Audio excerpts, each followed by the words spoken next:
In 1907, the entire American economy was collapsing. Banks were failing. Stock prices were in freefall. Crowds of panicked depositors were forming lines outside banks across the country, desperately trying to withdraw their savings before everything disappeared. The United States government was powerless. The Treasury was empty. The President of the United States, Theodore Roosevelt, one of the most powerful men in American history, had no solution. So he called one man, not a government official, not an elected representative.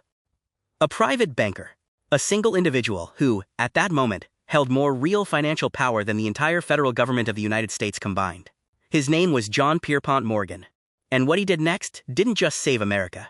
It revealed something deeply uncomfortable about who truly controlled the most powerful economy on Earth. This is the rise of the Morgans. Unlike the Rothschilds, who built their dynasty from the absolute bottom, the Morgans began with a foundation already in place. But make no mistake, it was J.P. Morgan's own extraordinary genius that transformed a modest family business into a global financial empire.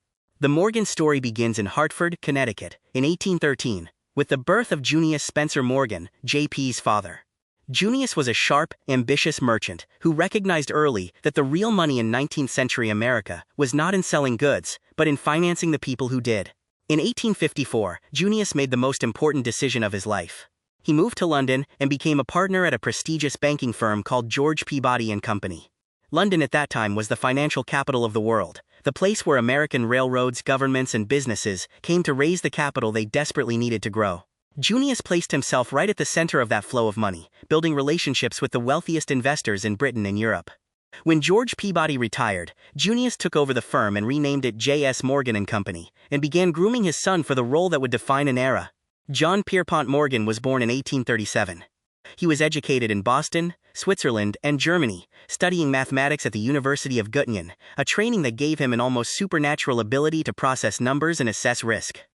By the time he returned to America in 1857, at just 20 years old, he was already working as an accountant in New York, learning the mechanics of American finance from the ground up. But Pierpont, as those close to him called him, was not built to work for other people. He was built to control things. Morgan entered American banking at the most turbulent and opportunistic moment in the nation's history. The Civil War had just ended, the country was expanding westward at breathtaking speed, and the engine driving all of it was the railroad. In the second half of the 19th century, railroads were America's internet, the transformative technology that connected markets, moved goods, created cities, and generated unimaginable wealth. And railroads required capital on a scale that no individual or local bank could provide alone. Morgan stepped into this gap with precision. His firm, which would eventually become J.P. Morgan & Company, became the primary intermediary between European investors sitting on vast pools of capital and American railroads desperately hungry for funding. Morgan raised hundreds of millions of dollars from British and European investors and channeled it into American rail expansion. In return, he took seats on the boards of the railroads he financed, and he used those seats to do something no one had done before. He imposed order. The American railroad industry in the 1870s and 1880s was chaotic. Dozens of competing lines were engaged in destructive price wars, constantly undercutting each other until none of them were profitable. Morgan gathered competing railroad executives in a room, sometimes literally on his private yacht, and forced them to agree to fixed rates and territorial boundaries. He called it stabilization. His critics called it something else entirely. By the 1880s, Morgan effectively controlled or influenced the management of railroads covering over 100,000 miles of track, roughly one-third of all rail lines in the United States. No single person before or since has ever held that degree of influence over American transportation infrastructure. In 1893, America fell into one of the worst economic depressions of the 19th century. The federal government's gold reserves, the foundation of the entire currency system, were draining dangerously fast. President Grover Cleveland faced a genuine possibility that the United States government would be forced to default on its own debt. The dollar itself was at risk. Congress refused to act. Political gridlock made a legislative solution impossible. Cleveland turned to Morgan. In a now legendary meeting in Washington, Morgan presented the president with a plan. He and a syndicate of private bankers, including the Rothschilds, would provide the U.S. Treasury with 3.5 million ounces of gold in exchange for government bonds. Morgan personally guaranteed that his network would prevent the gold from flowing back out of the Treasury, stabilizing the currency. The deal worked. The crisis was resolved. The United States government had been rescued, not by its own institutions, but by a private citizen. The political fallout was enormous. Many Americans were outraged that their government had been so dependent on a single banker. But the deeper truth was impossible to ignore. Morgan had done in days what Congress could not do in months. His network, his credibility, and his relationships with European capital markets gave him a power that simply had no government equivalent. 14 years later, in 1907, he would do it again, on an even larger scale. When the Panic of 1907 triggered a cascading collapse of banks and trust companies across America, Morgan convened the country's leading bankers in his private Manhattan library. He literally locked the doors and refused to let anyone leave until they had agreed to pool their resources and stop the collapse. He directed which institutions would be saved and which would be allowed to fail. He decided the terms. He controlled the outcome. The panic was stopped. America was saved. And the episode made one thing absolutely undeniable. The United States could not continue to depend on one aging private banker to rescue its economy every decade. Morgan's most staggering single achievement came in 1901, and it involved a number so large it is difficult to comprehend even today. Andrew Carnegie had spent 30 years building the most efficient steel operation in the world. Carnegie Steel dominated American industry, producing more steel than the entire nation of Britain. But Carnegie was aging and ready to sell.